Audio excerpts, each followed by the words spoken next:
Hoje nós vamos falar sobre, continuando a semana passada, quando a gente falou sobre como eu devo expressar meus sofrimentos para Deus. Lembra disso?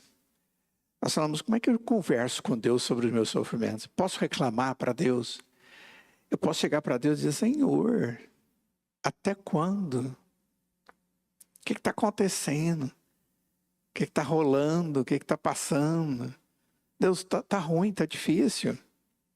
E nós vimos que a orientação que nós encontramos na palavra de Deus, ela é de lamento mesmo. E nós vimos que boa parte dos salmos, dos 150 salmos, 59 deles são salmos de lamentações.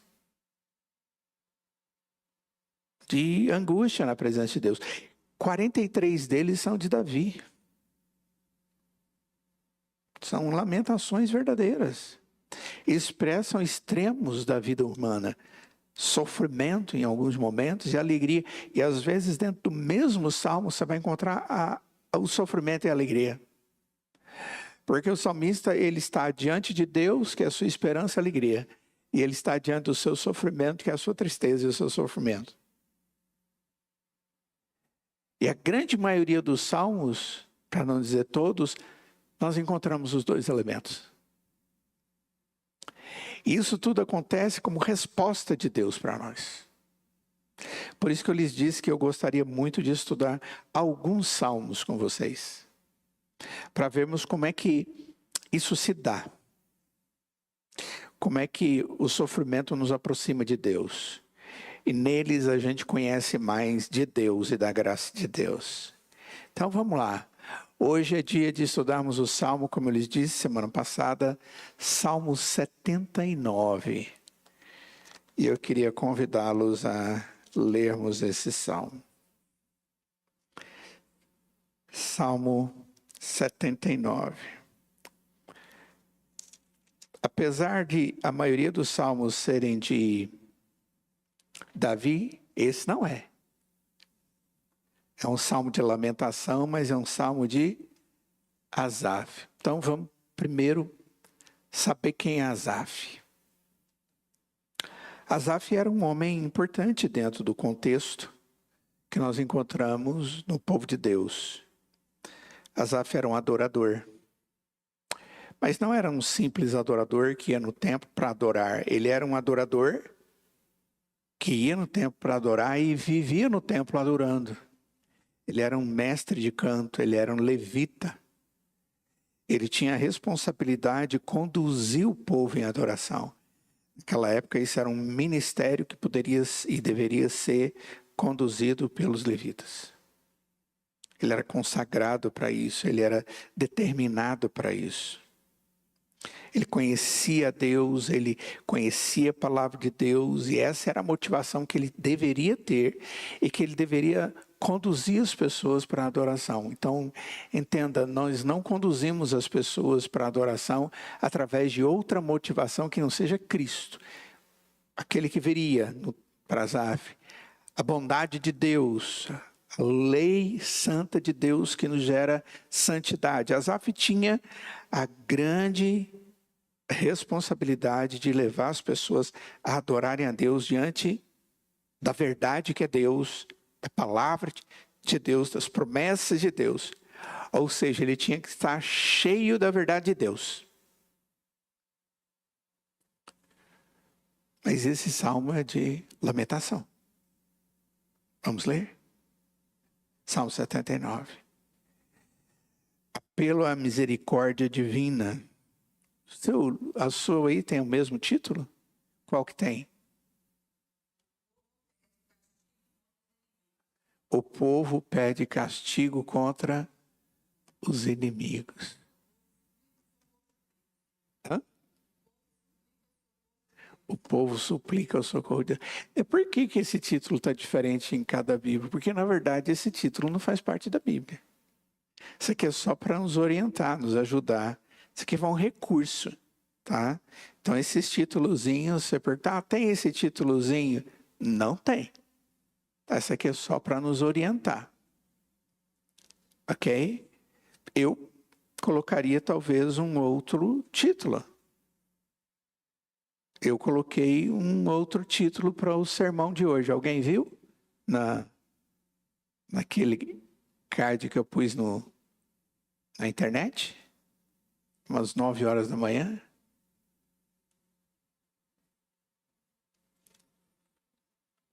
Não? Olha lá no nosso WhatsApp. A dor que resgata.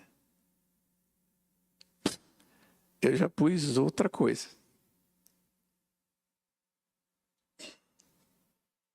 Esse texto aqui vai falar de disciplina.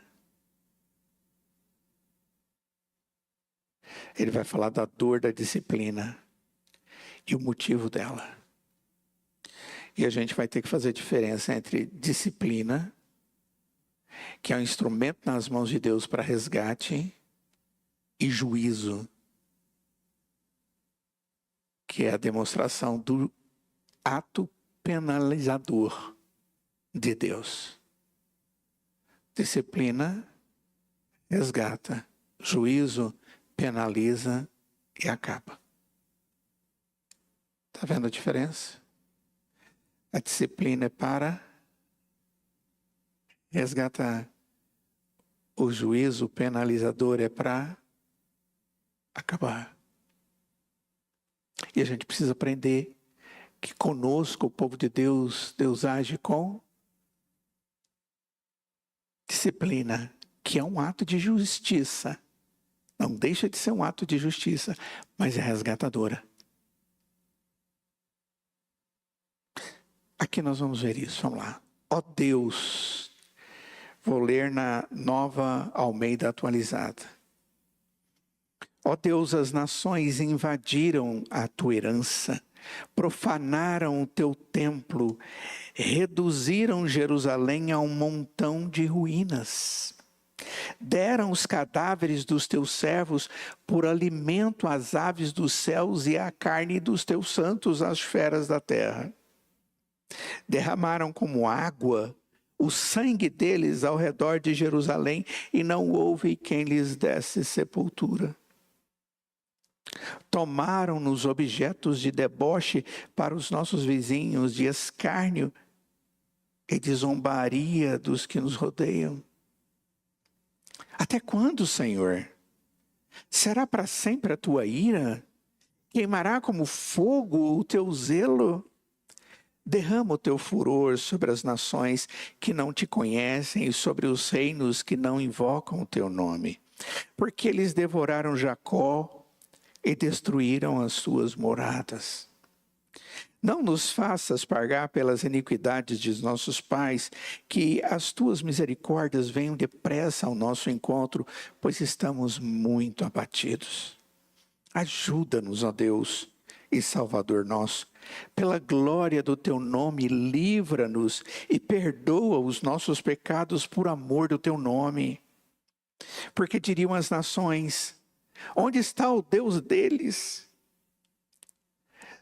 Seja manifesta entre as nações e diante de nossos olhos a vingança do sangue dos teus servos que foi derramado.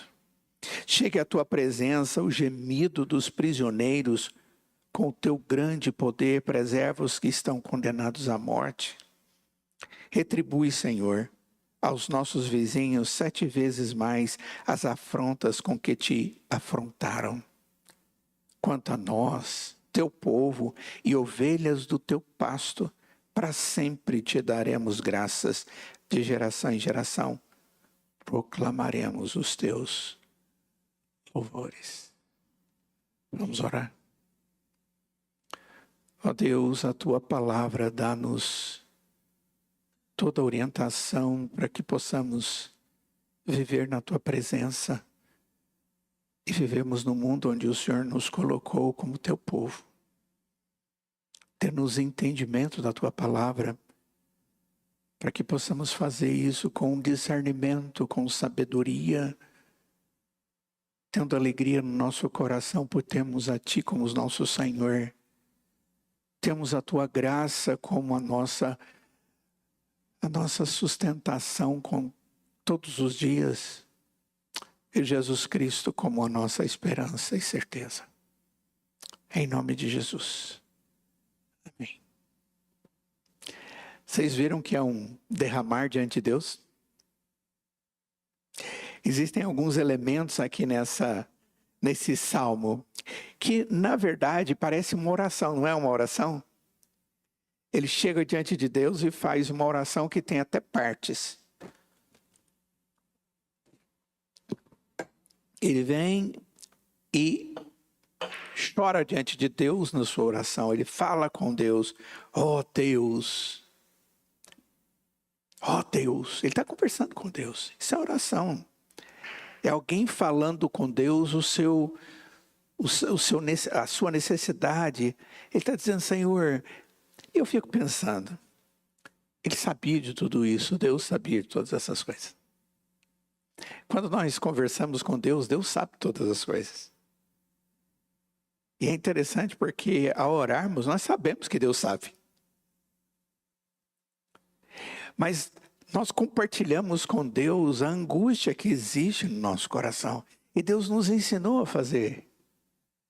A confiarmos nele, a termos a ele como aquele que está pronto a nos ouvir para tratar a situação, aquilo que nós estamos vivenciando. O que Asaf está fazendo aqui é, sinceramente, se expondo com expectativa na presença de Deus. Contando detalhes que são tristes até mesmo de falar. Mas ele está falando. E é interessante que ao falar, ele não está dizendo para Deus que ele não entende o que está acontecendo. Mas ele está contando, olha, aconteceu isso, e aconteceu isso por causa de algo. Tem alguma razão nisso tudo. E eu entendo isso. Quando a gente estuda os Salmos, a gente vai perceber que os Salmos, eles são honestos. Eles são expressões honestas de homens honestos, submissos a Deus, orientados pelo Espírito. E por isso que estão aqui. Porque eles são usados para nos orientar.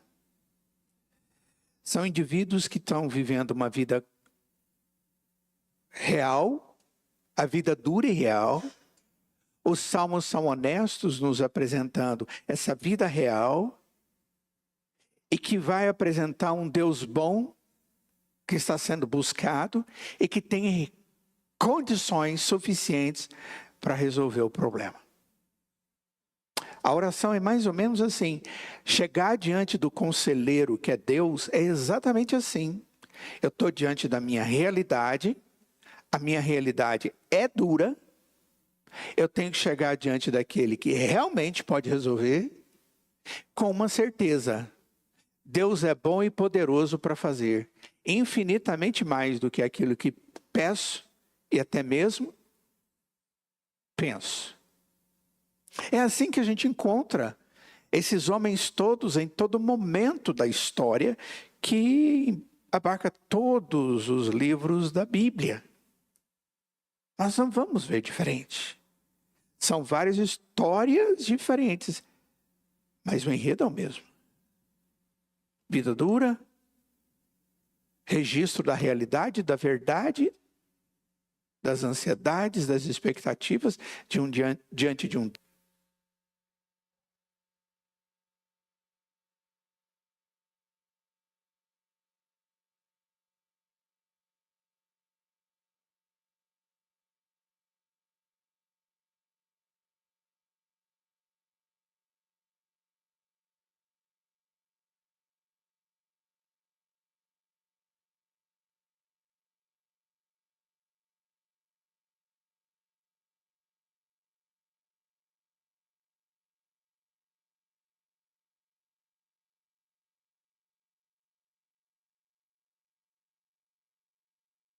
som. Isso, obrigado. Então, é isso aí. Esses são os autores inspirados pelo Senhor e que vai nos mostrar exatamente esse Deus poderoso para fazer isso. E é exatamente por isso que nós amamos tantos os Salmos. Por quê? Eles nos ajudam a lidar a realidade da vida e seus momentos crus, dolorosos, mas nos quais existe expectativa. É como se o Salmo estivesse dando voz para a gente. Verso a verso, nas nossas lutas mais profundas, quando a gente lê os Salmos, parece que a gente está entrando dentro daquilo ali, e aquilo ali é a minha voz. E eu digo, puxa, é exatamente isso. Alegra-se no Senhor, confia nele. E o mais ele... Você já falou isso para Deus alguma vez? Esse texto, de alguma forma, já calou o seu coração em algum momento? É como se fosse palavra sua, não é verdade? É exatamente isso. Por quê? Porque aponta-nos para Deus. É uma ponte entre a dor da vida e o poder de Deus. E aqui, novamente, a gente está assim. Nós estamos diante de um texto onde nós não podemos estar negando a nossa realidade, mas olhando, sofrimentos existem, eles vão acontecer na história. Eu não posso estar entrando demais ao ponto de começar a me culpar e esquecer que Deus é gracioso, até mesmo quando eu sou culpado. Mas eu tenho que ter um equilíbrio diante de um Deus que pode resolver tudo. Vamos lá. Esse texto nos mostra um ato disciplinar de Deus. Porque o povo estava num sofrimento que estava sendo causado como disciplina por causa do pecado deles. Dos pecados deles. Quando o salmista diz assim para Deus, Senhor, até quando? Você pode pensar assim, nossa, ele está dizendo, puxa, a gente é tão inocente e o Senhor está aqui acabando com a gente. Puxa, nós somos tão bonzinhos e o Senhor está acabando com a gente. Em momento algum, Asaf está conversando com Deus nesse tom. Não é esse o tom do Salmo. Esse é o tom que muitas vezes nós temos diante de Deus. O tom da expectativa, porque nós somos merecedores de um ato gracioso de Deus em todo o tempo que nós merecemos. E aí eu chego diante de Deus e digo, por que, Senhor? Até quando esse sofrimento? Certo? Chegamos diante de Deus e dizemos, Senhor, por quê? Quando Asaf está chegando diante de Deus, a frase é o gemido de um homem que está lidando com a disciplina de Deus.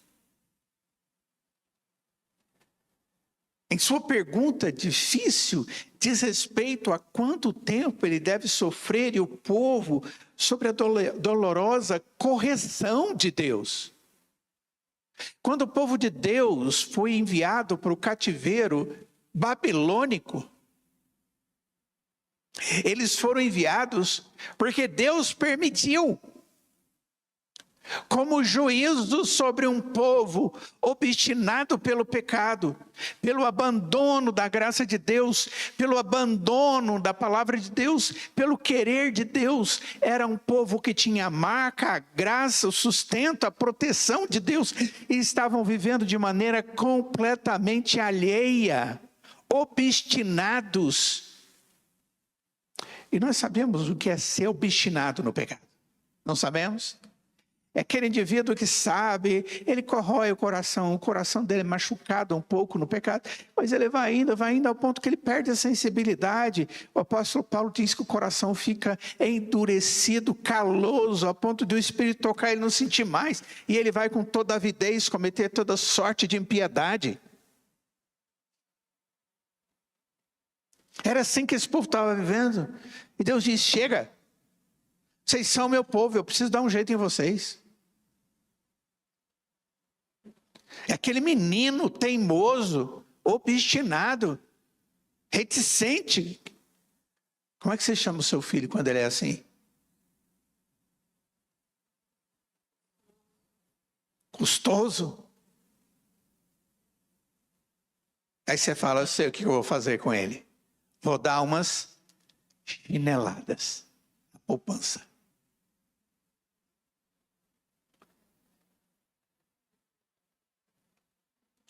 Essa é uma questão extremamente importante. Quando você está passando por algum nível de sofrimento, a gente pode olhar para a gente mesmo e fazer o que é que eu fiz de errado.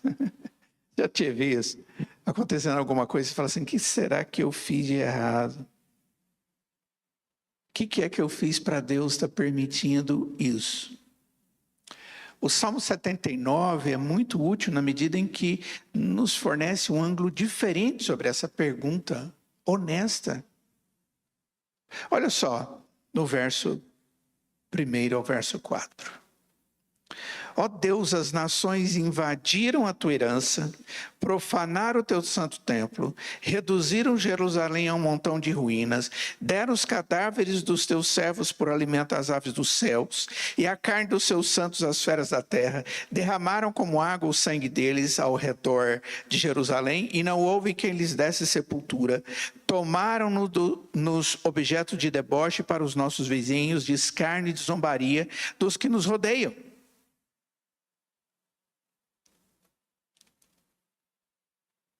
Coisa terrível. Cheio de expressões aí que são fortes.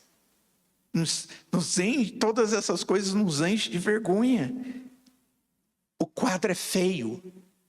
Fala de cadáveres, aqueles que não foram sepultados.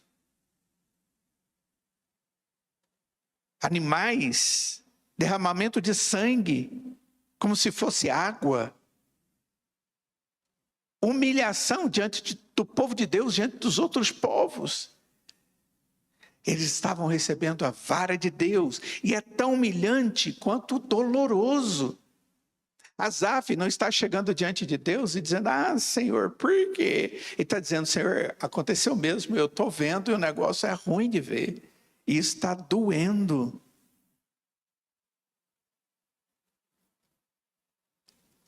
O mais provável é que esse evento é de 586 a.C., quando Israel, como nação, foi tomada pela Babilônia. A destruição. O reino do norte caiu através da invasão assíria. E o reino do sul cai depois também. São anos. E tudo isso são destruições, destruições, destruições. E nós vamos ter um cativeiro de 70 anos. Você quer ver o cativeiro? Vai ler um livro muito bom que tem no Antigo Testamento que fala sobre isso. O de Daniel. Isso tudo foi a resposta da pecaminosidade da nação e a falta de fidelidade a Deus. Jeremias, o profeta, ele fala por Deus a esse respeito. Quer ver? Abre em Jeremias, capítulo 8.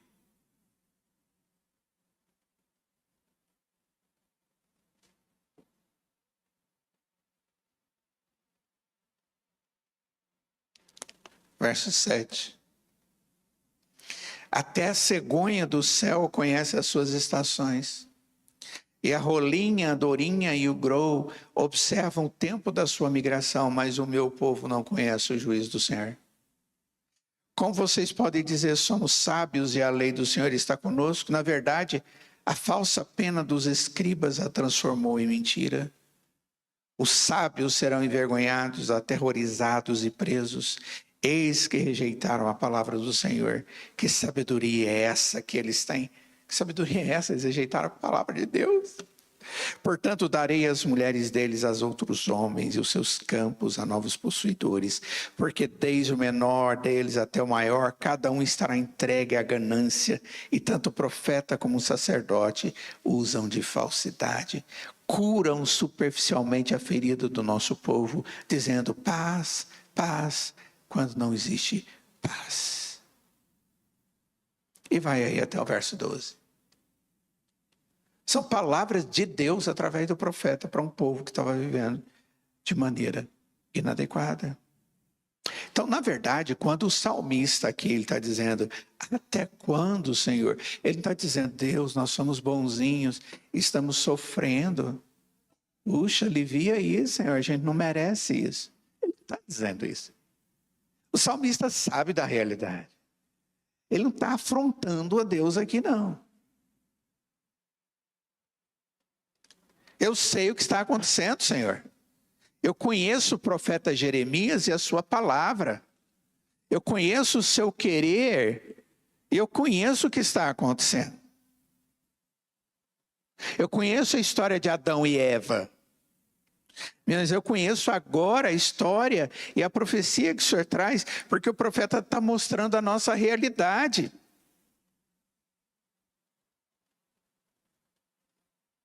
Então, cuidado, porque muitas vezes a gente tem essa ideia, né? Coitadinho. Uhum.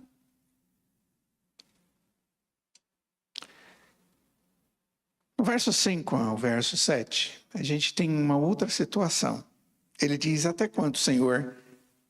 Vai ser para sempre a tua ira? Queimará como fogo o teu zelo? Aí vem a situação. Derrama o teu furor sobre as nações que não te conhecem. E aí vem a solicitação de destruição. A destruição e a morte foram coisas ruins.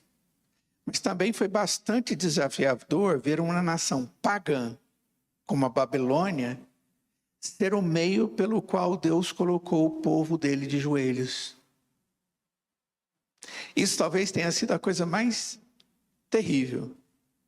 Nós somos o povo de Deus, sabemos, não deixamos de ser o povo de Deus. Ele é o nosso Salvador, Ele é a nossa esperança, Ele é o Deus da nossa promessa. E Ele está permitindo acontecer isso conosco. E Ele, para fazer isso, Ele está usando povo pagão. É um meio muito conflitante, é um meio muito duro.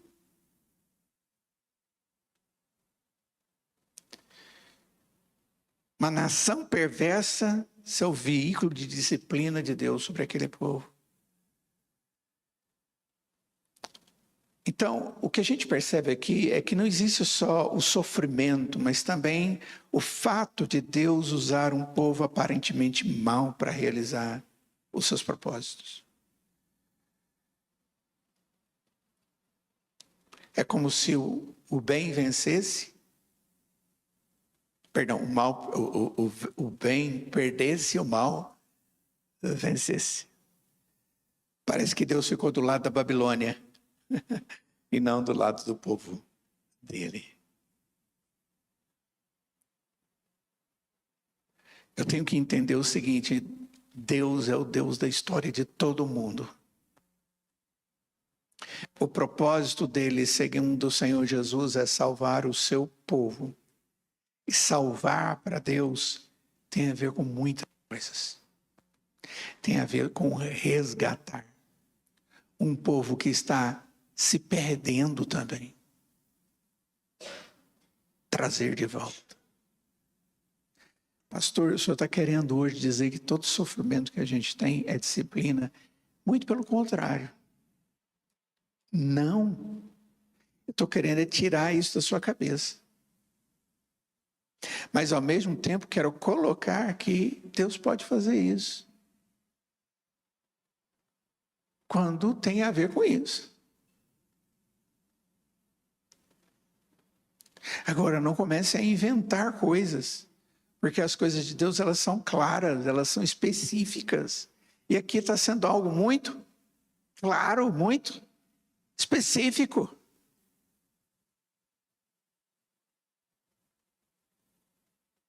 Existe dor por disciplina? Existe. Você bate no seu filho e ele sente dor e chora? Hã? Chora, né? Para quê?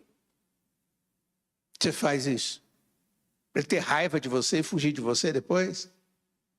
Não. Alguns dizem que não pode disciplinar porque vai gerar um delinquente, ele vai ficar com raiva, ele vai ficar isso, ele vai ficar... Não é. A dor da disciplina é para resgate. A Escritura diz isso, daquele que retém a vara. Até mesmo sobre uma atitude emocional chamada ira, a Bíblia diz que se você não disciplina o iracundo, ele vai fazer muito pior depois do que ele fez agora. A reação dele de ira, de raiva em algum momento, se você não disciplina, se você não adverte ele, deixa ele, e você vai ver que tipo de reação ele vai ter mais para frente. Ele vai se tornar um animal. Hoje a gente tem tido algumas crianças assim, desenfreadas para as suas iras, as suas raivas. Às vezes as pessoas tentam resolver essa tensão dizendo que Deus permite que as coisas aconteçam. Não é isso.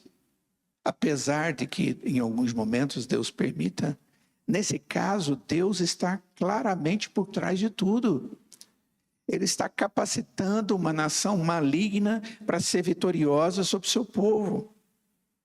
Jeremias mandou que dissesse ao rei Ezequias: assim diz o Senhor, Deus de Israel, eis que farei retroceder as armas de guerra que estão nas mãos de vocês e com as quais vocês estão lutando fora das muralhas contra o rei da Babilônia e contra os caldeus que estão cercando a cidade.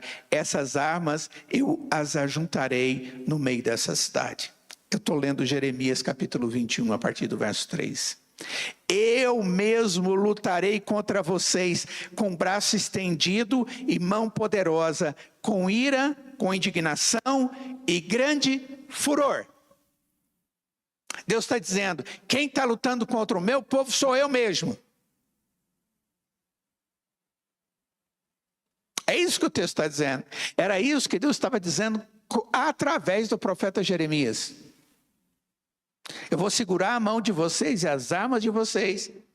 E aí no verso 6 diz, e matarei os habitantes dessa cidade, tanto as pessoas como os animais morrerão de uma grande peste. Depois disso, diz o Senhor, entregarei Zedequias, rei de Judá, aos seus servos e o povo, todos os moradores dessa cidade que sobreviverem à peste, à espada e à fome, nas mãos de Nabucodonosor e nas mãos dos que procuram tirar-lhes a vida.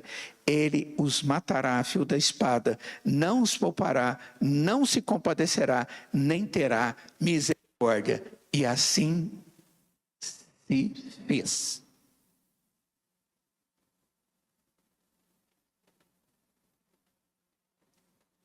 Observa, não foi Deus que deixou. Deus chegou e disse, através do profeta, eu mesmo lutarei contra vocês. Com braço estendido e mão poderosa, com ira, com indignação e grande furor. Deus está por trás desses eventos, por mais conflituosos que pareça. E o salmista clama, até quando? Senhor, você entendeu até quando agora?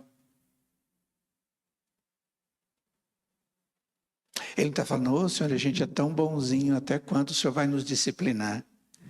Ele está dizendo, Senhor, até quando vai ser a nossa disciplina? Ele está sabendo.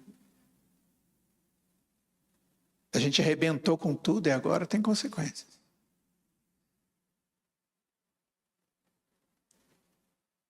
Mas a gente percebe do verso 8 em diante, até o verso 10, que existe arrependimento. E um arrependimento humilde. Olha só, o texto é muito interessante. O texto diz assim, Não nos faça pagar pelas iniquidades de nossos pais. Que as tuas misericórdias venham depressa ao nosso encontro, pois estamos muito abatidos. Ajuda-nos, ó Deus e Salvador nosso, pela glória do teu nome. Livra-nos e perdoa os nossos pecados por amor do teu nome. Porque diriam as nações: onde está o Deus deles? Seja manifesta entre as nações e diante dos nossos olhos a vingança do sangue dos teus servos que foi derramado. Eles estão cheios de arrependimento e pedindo perdão e misericórdia.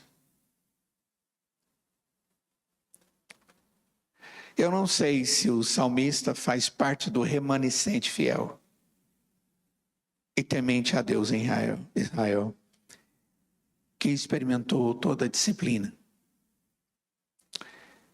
Mas como em Daniel capítulo 9, que eu li aqui para vocês semana passada, se identifica com a pecaminosidade coletiva e a rebeldia do povo de Deus. Quando Daniel, no capítulo 9, ele faz aquela linda oração, ele diz: Senhor, nossos pais, nos rebelamos contra o Senhor. Cabe a nós ficarmos corados de vergonha na tua presença. Nós entendemos o seu juízo, nos arrependemos e imploramos a tua misericórdia. É isso que Daniel pede na presença de Deus. Mas ele sabia que aqueles 70 anos que ele estava vivendo, e ali já era o 68º ano, 68 anos já haviam se passado, e ele, lendo Jeremias, viu que faltavam 2 anos, ele chega na presença de Deus e diz: estamos arrependidos, o Senhor tem misericórdia de nós. Mas nós sabemos que os nossos pais e nós pecamos. Ele se coloca no bloco. Tem misericórdia de nós. Porque ele sabe que ele é pecador. Asaf sabe que ele é pecador. Você sabe que você é pecador? Eu sei que eu sou pecador. Eu me arrependo dos meus pecados. Eu choro na presença de Deus em arrependimento, em desejo de nunca mais viver aquilo para a glória de Deus e para o meu bem, para o meu resgate na minha intimidade com Deus. Ele apela pelo amor de Deus e sua glória, com base de qualquer misericórdia. Ele diz: Senhor, pelo amor do Senhor, pela sua glória, pela sua misericórdia. Ele não fica perguntando: Senhor, por que eles estão tão quebrados? Mas ele diz: por causa da tua glória. Ele está pedindo: oh, Senhor, é porque eles estão mudando o comportamento dele, porque eles estão fazendo coisinha boa agora, porque eles estão fazendo isso, fazendo aquilo outro. Não. A gente pede a misericórdia de Deus por causa de Deus. Lembre-se, é Deus, na sua misericórdia, que tem que vir contra nós. Eu não posso fazer nada para mudar o meu pecado. Eu não posso satisfazer a Deus com outros atos. Não existe ato que compensa nenhum pecado. Nenhum pecado meu pode ser pago por outro ato. Um ato humano não tem capacidade de trazer redenção aos outros atos. Nós somos incapazes de nos autorredimir.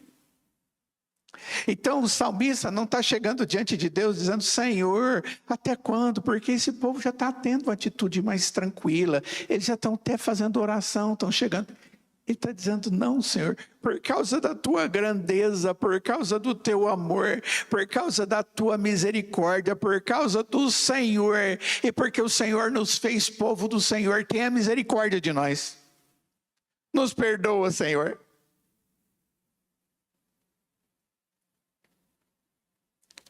Deixe de achar que você é algo que você não é e não pode ser na presença de Deus. Tem muita gente brigando com Deus e dizendo: eu não quero, eu não posso, eu não aceito. Essas dificuldades eu não aceito, porque afinal de contas, até quando, Deus? Eu sou uma pessoa tão legal. Que pessoa legal é essa? Onde você viu isso? Onde você encontrou? Olha para o seu coração, para a sua mente, para os seus pensamentos de hoje, de ontem, para os seus atos, para o seu olhar, pelas suas intenções. Onde existe santidade, um único pecado seu é capaz de te colocar no inferno. Quantas vezes você se colocaria no inferno num único dia?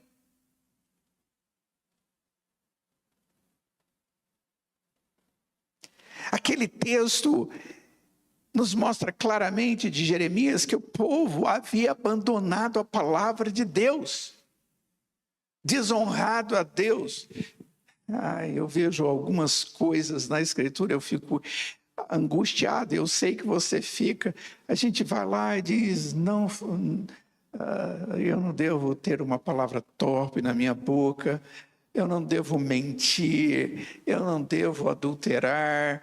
Aí a Bíblia diz, olha, você não pode falar meia palavra, que já é mentira, você não pode olhar de maneira indevida, que já adulterou, você não pode isso, você não pode... Eu falei, estou lascado. E estou mesmo. E se não for a bondade de Deus e do Espírito Santo de Deus me santificando todo dia, e o sangue de Cristo me limpando a cada instante, não existe como. E aqui é a nação, o povo de Deus.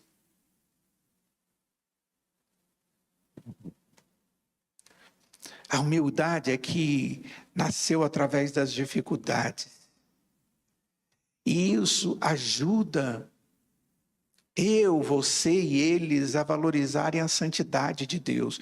Quando nós olhamos para o nosso pecado, a nossa pequenez, nós olhamos para Deus e isso valoriza quem Deus é. É claro que eu não preciso pecar para olhar para Deus, para ver o quanto grande e quão santo Ele é. Mas quando a gente está nessa situação e aí a gente fica assombrado. Como é possível um Deus tão santo e maravilhoso querer alguma coisa como eu, com alguém como eu? Isso é o que o sofrimento faz, mesmo que o sofrimento seja por causa das ações pecaminosas de outras pessoas. Ela revela a nossa fragilidade, traz para cima nossa pecaminosidade, e muitas vezes em níveis tão claros para a nossa compreensão de como nós necessitamos de Deus.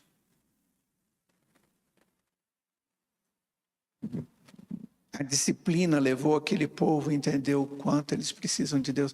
Vocês estão presos nos seus pecados, vocês estão presos nas consequências dos seus pecados.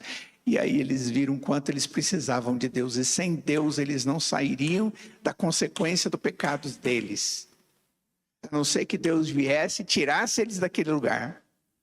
E desse para eles condição de voltar e reconstruir Jerusalém, que era o local da moradia. E do templo que havia sido destruído. Somente Deus podia fazer aquilo. E fez. Por causa deles, por causa de Deus. Porque Deus é grande. Porque Deus é amoroso. Porque Deus é misericordioso. E porque Deus tem palavra e aquele é o povo dele. Você creu em Jesus, você é povo dele. Ele te perdoa, ele te resgata, ele te santifica. Apesar de você ainda estar vivendo no pecado, é porque ele é Deus grande, ele é maravilhoso, ele te ama e ele é misericordioso. Mas não chegue diante de Deus dizendo, Senhor, até quando? Pois eu sou tão bonzinho. Para de tratar o seu sofrimento como se você fosse a pessoa mais boazinha do mundo e não merece nada. O sofrimento traz à tona a necessidade de um Salvador. Nós que conhecemos a Jesus, nos mostra aquelas coisas que estão na base da nossa existência. A suficiência da graça de Deus. Você tem alguma esperança? Essas pessoas tinham alguma esperança? Olha só o verso 11. Chegue à tua presença o gemido dos prisioneiros. Com o teu grande poder, preserva os que estão condenados à morte. Retribui, Senhor, aos nossos vizinhos 7 vezes mais as afrontas com que te afrontaram. Quanto a nós, teu povo e ovelhas do teu pasto, para sempre te daremos graças, de geração em geração proclamaremos os teus louvores.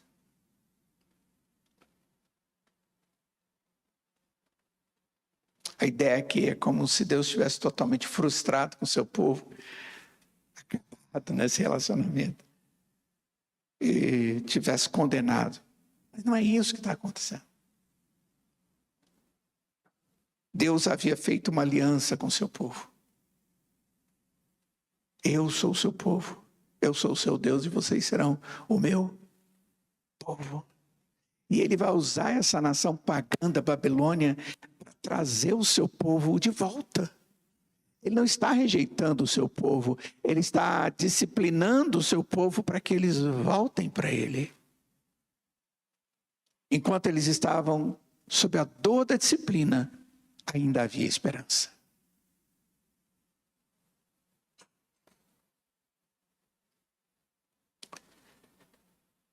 A disciplina de Deus não significa que ele quebrou a promessa. Lembre-se disso. Sua promessa é segura, ela é firme, sempre vai prevalecer. Ele é Deus, ele não é como um homem. A disciplina é parte do seu plano divinamente projetado para a libertação final do seu povo, do pecado.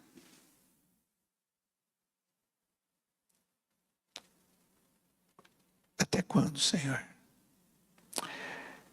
E aí no Salmo 79, verso 13, o texto diz: quanto a nós somos o teu povo, nós somos ovelhas do teu pasto.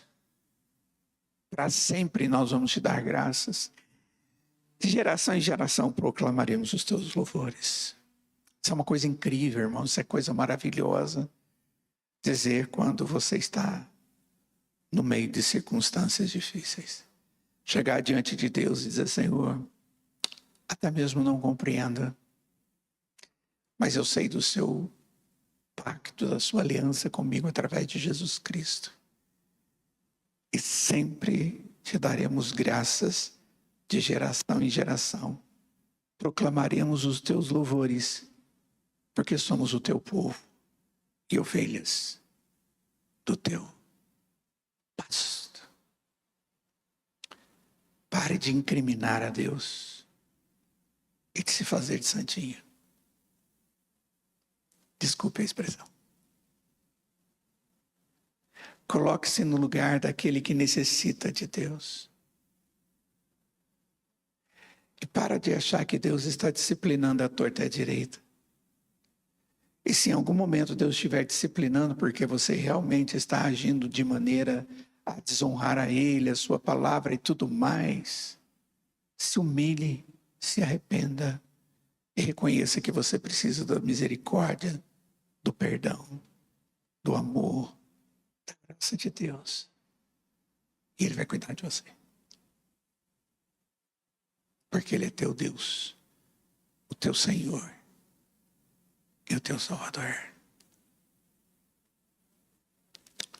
Essa é a dor que resgata. Por isso que eu pus o título de A Dor que Resgata. É Deus agindo de maneira bem diferente que a gente imagina que Ele vai fazer. Vamos orar. Ó Senhor, quantas coisas maravilhosas o Senhor tem nos dado para estudar na Tua palavra, a respeito da Sua graça para nós no meio do sofrimento. Contudo, Deus, o sofrimento existe e nós precisamos que o Senhor continue a nos pastorear. Para encontrarmos em Ti essa alegria de adoração, alegria de vida e de proclamação. Porque fora de Ti não existe nada. Esperança, não existe nada.